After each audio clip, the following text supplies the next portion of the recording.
जगह पे है गारे हिरा, जहाँ पे हज़रत मोहम्मद सल्लल्लाहु अलैहि वसल्लम कई दिन अल्लाह ताला की इबादत में मसरूफ़ रहते थे। यहाँ से खाना काबा की ज़ियारत भी करते थे और पहली वही भी यहीं पर नाज़िल हुई।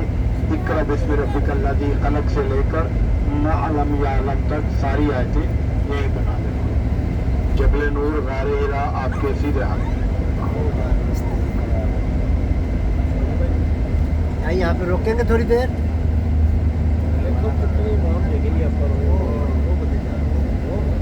टैक्सी वाले सही है यहाँ थोड़ी देर रोकेंगे। ठीक है ना, कल ऐसा मना कर रहा है वो।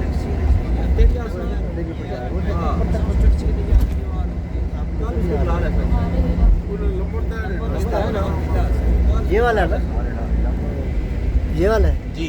हाँ, यही ये